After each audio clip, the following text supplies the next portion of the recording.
Welcome to Paul's Kitchen. Welcome to Paul's Kitchen. This is Chef Paul. With me is the ever lovely Chef Amy. And Amy and I have a guilty pleasure, and we like to make a confession. We like to eat McDonald's every now and again, first thing in the morning, because McDonald's has some really good breakfast. However, there's one big problem. This is more my guilt than Amy's, because I love the breakfast burrito. And it's so tiny and thin, you really get nothing out of it. And Amy came up with the idea, well, you really feel that way, why don't you just make your own? Well, I'm going to share my love for the breakfast burrito with Amy. So over here, I've got some potatoes and onions. I've already made those because those take quite a while, and I was up super early, so I got that done. So instead of having hash browns, I could make them, but nah, those are easy. So we're going to start off with cooking some sausages. These are some Italian sausages. I've cut them up a little bit. They don't need to be the size of what McDonald's gives you because, well, the size McDonald's gives you is garbage. So I'm going to leave the bowl because we're going to put it right back into the bowl. And I need to make sure that we're using the right in here. And I'm going to turn the pan on. So I do apologize if it gets a little loud. But we're going to cook this down a little bit. Because, well, nobody likes eating raw meat. And Amy will get after me if we do. But you gotta admit, this looks so good and tasty. I could eat that right now. Doesn't it look good, Amy? Yeah, looks good. So, here we've got some habanero, Monterey Jack, and some eggs. So, what we're gonna do is, and I'll show you, but we're basically gonna put the cheese in there, whisk it together. We're going to make scrambled eggs. I got some green onions. In here I've got bell pepper, green pepper, jalapeno, and I've also got some, what else do I have in here? I've got some onion, and that's going to be our veggie for it. And I've got, of course, some salsa. Mild. We already got enough heat in here.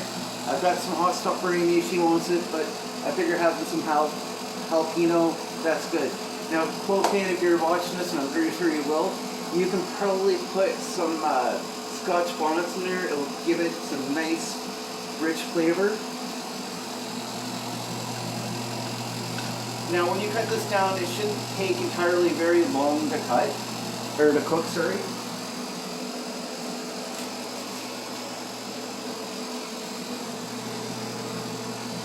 Won't take long at all. So like I said, got the eggs in here.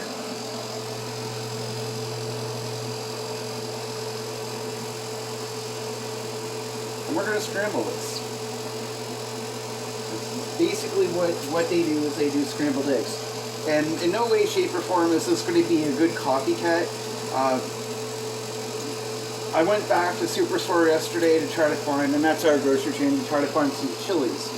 That's what they usually have, but they didn't have any, so I got some jalapeno instead. Yeah, that's fine. Now, we don't need any salt. Just a little pepper. That's all we need.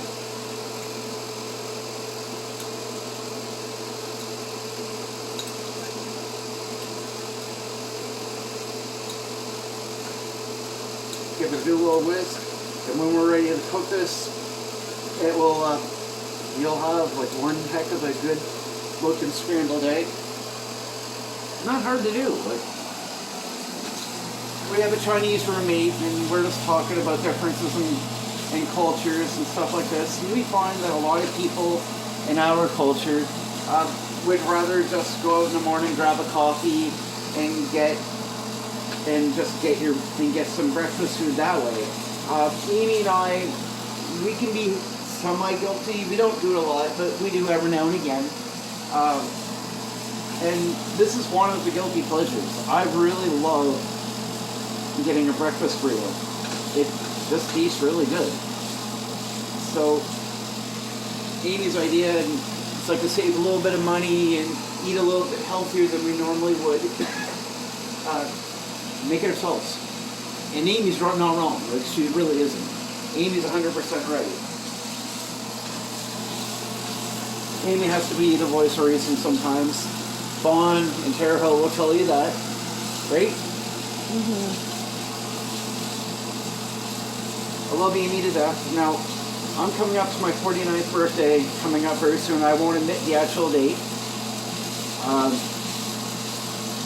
However, with that being said, one of the biggest parts of our anniversary isn't necessarily my birthday. It was good, what, 18 years ago, Amy? Yeah. 18 years ago, on my birthday, I met Amy.